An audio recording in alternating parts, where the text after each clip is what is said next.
Bonjour Monsieur Frachet, ou Bonjour. plutôt bonsoir. Bonsoir. On est ravis de vous avoir parmi nous une autre fois au Maroc. Vous nous Merci. avez fait l'honneur d'animer notre deuxième journée d'AOR. Et pour commencer, pouvez-vous nous parler rapidement un petit peu de votre parcours? J'imagine qu'il est long, mais un petit résumé. Vous avez remarqué que j'ai des cheveux blancs.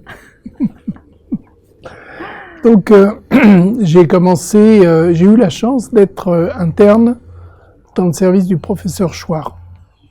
Et à cette époque, c'était il y a longtemps, en 1976, il y a eu le deuxième congrès d'implantation cochléaire.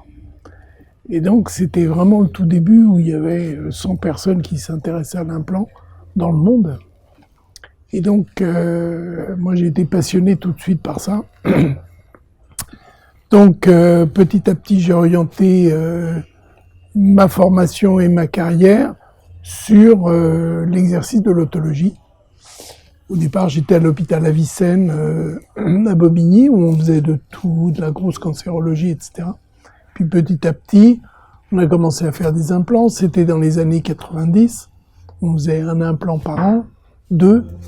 On était tous en train de balbutier, de savoir ce qu'il fallait faire, comment le faire, etc. Et petit à petit, on a réussi à intéresser nos autorités à l'implant cochléaire. Ça a vraiment augmenté le nombre d'implants à partir des années 2004-2005. Auparavant, c'était très confidentiel. Donc voilà, petit à petit, on a fait beaucoup d'implants cochléaires. Et puis, évidemment, des personnes venaient aussi pour essayer d'avoir une solution quand la prothèse conventionnelle ne marchait pas. Donc, moi, je me suis beaucoup intéressé aux implants d'oreille moyenne, c'est-à-dire toutes les prothèses implantables, de l'implant cochléaire aux implants mastoïdiens, BHA, implants d'oreille moyenne, etc. Et donc voilà, ça a été très, très, très passionnant.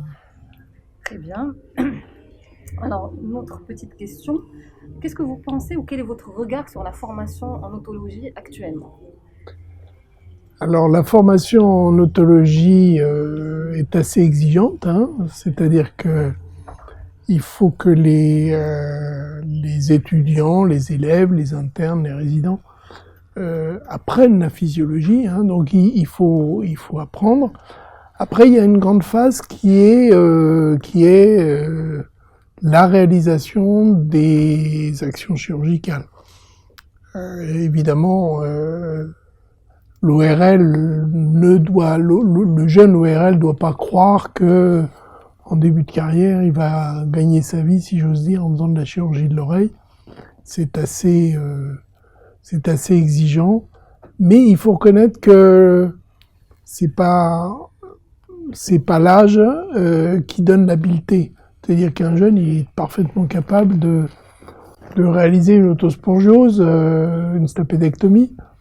La question, c'est quand est-ce qu'il faut le faire, quand est-ce qu'il faut pas le faire, et quand il y a des gags, comment on fait pour pallier ces difficultés. Donc, il faut en faire, et s'intéresser à toute la surdité, pas seulement la surdité chirurgicale, mais comprendre la plainte de la personne, comprendre ce qui se passe quand il y a des distorsions, etc., etc. Ça, c'est passionnant, vraiment. C'est vraiment du cas par cas, au fait.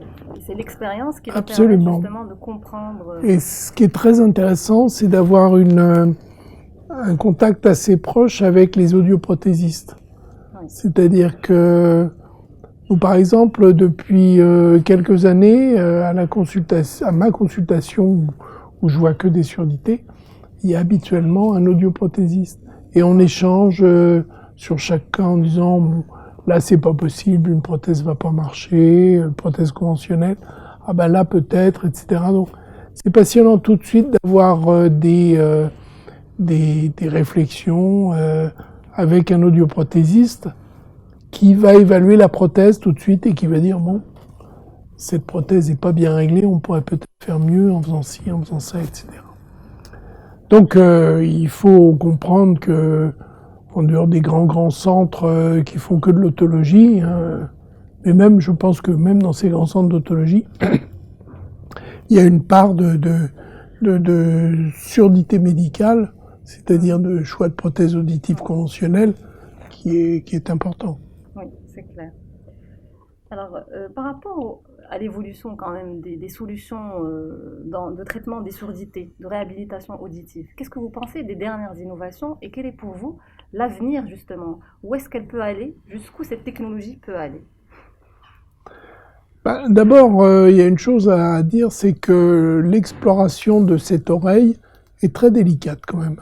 C'est-à-dire que on a bien sûr les potentiels évoqués auditifs, mais ça ne nous enseigne pas sur cette micromécanique de l'oreille interne, hein, qui est extrêmement subtile.